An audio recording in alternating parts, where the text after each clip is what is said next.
Carter, Hi. why did you join the Fierce Emporium? Yeah, it's a good question. So I wanted something that would give me structure, but also flexibility. And I had interviewed several career coaches, and there's nothing like the Fierce Emporium out there. Like it is really, really unique. And I thought, oh, well, this is really different. And the more I dug into it, the more I thought, yeah, these other career coaches I'm talking with, they're fine, but they're not going to give me the value that I thought the Fierce Emporium is going to offer. Like the fact that I have a year of access to the all the different offerings, recordings, classes, the journals, which we should talk about in a minute. Um, I just thought the value was so far superior to anything else that I could find out there. Um, and I have to say the focus on midlife is because I thought there's a lot of career coaches who don't specialize in that, and I do think it's a specialty that takes it. It's a different approach. Lovely. And I imagine you had some hesitations about joining the Fierce Emporium, as everyone does. What were they? Yeah. Well, I guess the first one is I'm in the US, and I first thought, well, it's in the UK. Like how? I mean, geez, I thought this isn't going to apply to me because jobs in the UK, it's probably totally different. Yeah. So that turned out to be completely like false. I don't know why I was concerned about that one. Um, so then that was quickly dispensed with. But the real one was like, can I keep up? I thought, oh, it's 6 weeks of this class. But then once I booked in a session with you to actually get like this little free orientation, Mhm. you made me realize, no, no, no, no, no. It's a 6 week learning phase, but you have this whole year. And you said the most important thing to me was, look, it's not fast. It's not supposed to be fast. You can't do career change that's going to be meaningful and lasting. If you want lasting satisfaction, you can't do it quickly. And so then that made me relax. I was like, okay, so if so I don't have to, it's 6 weeks, but you don't have to do everything in those 6 weeks. And as you said, most people don't. Some people do. Some people take 8 weeks. For me, you even told me at one point, Carter, just hit pause for a week. Like I want you to stick here in this week and work on the activities in week 4. And that blew me away. I was like, she wants me to pause? Like what? Slow down. Like I was like, and you said your need for achievement is is taking over too much, and we need you to slow down and actually spend the time to practice this skill that I'm trying to teach you. And learning that skill proved to be, it's like one of the best things ever. So yeah, so my hesitation was keeping up, but it's been fine. You know, it's not just 6 weeks, which I think people can sometimes get that Yes. misconception. It's a year of access to an amazing set of resources. And tell me now, thank you so much for that, but tell me now, there's a lot in it. What are some of your personal biggest takeaways? Yeah, there is a lot in there, in it. I think I would say three things. So first of all, it finally hit me. I don't know, I think week 3 or 4, maybe week 2, somewhere in there, like after the first week getting settled in, it finally hit me that like, oh, I'm not going to sit around and think my way to my next career move, right? That's not going to work. You can't think your way to whatever. If it's a dream career, which I don't approach my next career move as a dream. I approach it more as like just something better than what I have now that is more fulfilling, more meaningful.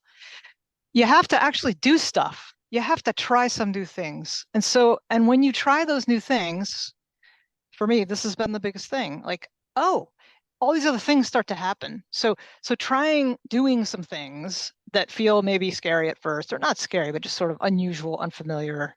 Uh, and they're small things, but those small things add up, and suddenly your mind opens up and you realize, wow, I've been swimming in this one pond and it's lovely, or maybe it's gotten a little not so lovely lately, but like there's a whole nother set of ponds over there that I didn't even know existed. So like that for me, you can't just sit and discover, you have to do stuff to discover what your next move is. Got it. Um, the other really important thing that I'm not sure people get until they start doing it is the journals. And I really think that that's what makes it personalized. So you might think if you're coming at it from the outside, oh, it's this class, but it's not just a class. It's like a structure, but the best thing is the email exchanges through the system that you've set up, where I would write a reflection about something in one of the week's challenges or activities, activities, same thing. And then I got this response back, and every single, I'm not kidding, every single one of those responses, there was some observation or gem or reflection from you, or like a suggestion that made me go, oh. So to me, the journals, I think, are really like, they're really valuable, and I hope people use them because I think that's where I think that's where you get a lot of the value from the program, because you're so authentic and Yeah. compassionate, and you're also like, time to move along, like you're very good at knowing when a person needs a little nudge, and you're also really good at knowing this person needs to slow down and be a little gentler and like not just rush. You have a good sense of that. But I think you only get that from you if you give you the data. Like if someone doesn't give you the information, you can't help them. So use the journals. I think that's been one of the best values of it. Fantastic. Thank you for that. And I know you're still in the program, yeah? Yeah, But yeah. I'm interested if your future feels or looks any different, even now. Oh yeah. It's funny. I didn't think I didn't realize this would happen, but so I still feel this uncertainty about what my next career is going to be, or what like adjacent, whatever, what I'm going to be doing next. But somehow what has changed is I'm very comfortable now with that uncertainty, whereas before it used to drive me crazy and it made me feel completely stuck. Like, well, if I can't just sit here and figure it out, I just felt like trapped. Like there was no way to just figure it out.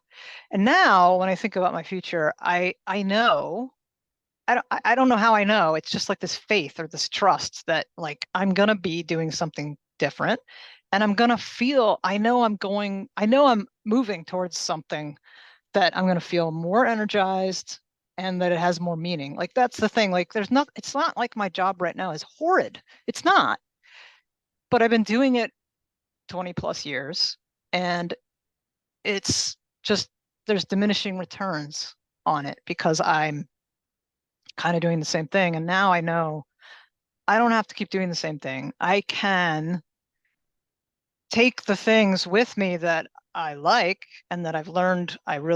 Those superpowers is what you call them, the skills that you really are not only good at, but love using. And I know what to avoid. Like, I think you call that kryptonite, like that, which is it's a good metaphor. Like it really does capture like, okay, like, I mean, obviously there's no perfect, you can't leave behind. Every job has like 20% overhead of stuff that is like, that's a pain. I don't like that part. But if you can pinpoint, I just feel like I know now, okay, I know how to recognize what's going to be a better fit. Does that make sense? It makes complete sense. Yeah. Yeah. And Yeah. you're still on the journey, and there isn't any Cinderella transformation, but the No. future definitely looks more positive Yeah, and it's not energized and yeah. It's not this fantasy. Like you're not going to like that's why I mean it's subtle, but it's definite. I don't know how to explain it. It's like a very subtle shift in my worldview that has snuck up on me kind of. And it's only over time where I started to realize, oh, I no longer have this dread that I'm going to be stuck. Because I'm not, because I'm not going to be stuck because I'm not stuck. And so therefore, oh, yeah, I'll just keep moving ahead, keep working through the program.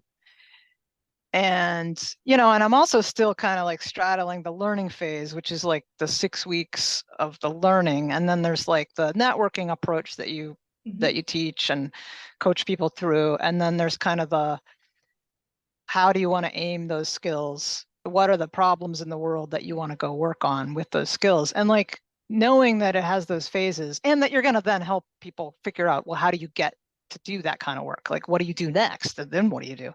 That it's all encompassing. And then the 6 week thing is just one part of this package. Anyway, I'm rambling. Love it, But love it. yeah. And penultimate question. Yeah. Who else do you think could benefit from joining the Fierce Emporium? If you're sitting there on LinkedIn scrolling through it, stop and call into Lucia and talk with her, because if that's what you're doing and that's your approach to trying to change your career, it's just not going to work. Partly the algorithm is set up to like feed you stuff that is keeping your mind in this one tunnel. So people who are doing that should definitely.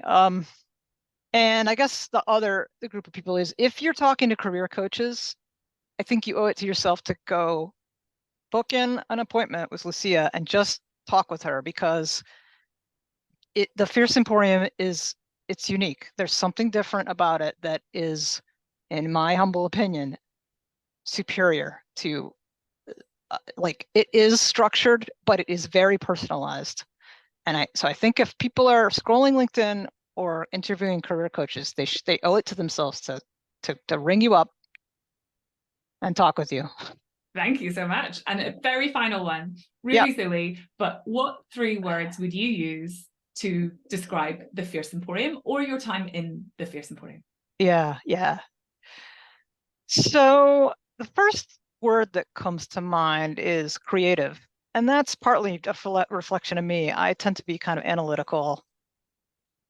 And what's been nice is, for me, because I'm so analytically driven, and I like that, but what's been missing for me is some kind of creative outlet. And like, there's this really creative element in the Fierce Emporium. And I both mean that it itself is the result of a lot of creativity and a lot of creative planning and it's clearly a huge effort that has gone into designing it, but it also brings out this creativity in me.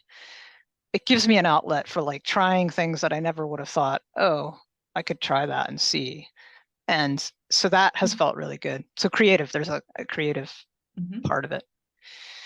The other word that comes to mind is, I struggled with this one, but galvanizing. I think it kind of, it gets you pointed in a direction where you're making effort towards something. It really gets your momentum going. And I love that part of it, because that's what, if you're feeling stuck, that's what you need, is you want to feel galvanized towards, you want momentum.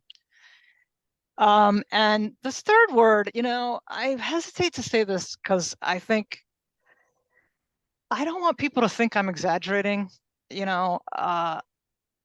It sounds dramatic to say, but I really think life-changing it is for me. So for me, it has been, and I maybe it's not that way for everyone, but here's what I mean. When I say life-changing, I mean, I can't, in all honesty, I'm not in a new career right now. I'm in my current career, but it's life-changing because I have a completely different mindset about my future and even about my current situation. So it's changed the way I respond when I'm having a down day at work. Frustrations of my current job. It's really I'm just better able to like recover from those days when it's just like, ugh. And I'm better able to build into my current job. Okay, like, how can I do this a little differently so that it's not so boring or awful or whatever? So I've been able to build in a little more joy into my day to day. So that's the kind of thing I mean by life changing, because I can take that with me. And it's not just career redesign, it's really your whole life, because you talk about this early on, I think in week 1. It's how your career fits into your family, your time outside work, and how you have fun or play, or and for some of us, at least for me, like rediscovering how to play is really important. Like work and play for me should be married, but then when I'm not working, what do I do to relax? And what is actually fulfilling and restful? And that's part of what has changed too. So anyway, I know people are going to be like, "Oh, come on," but really, I'm being sincere. It's changed my life in some really, really great ways. And yeah, so I'm very hopeful and optimistic about the future. Oh The my end. God. Thank you. You're welcome. Well done, Connor. I'm going to press pause.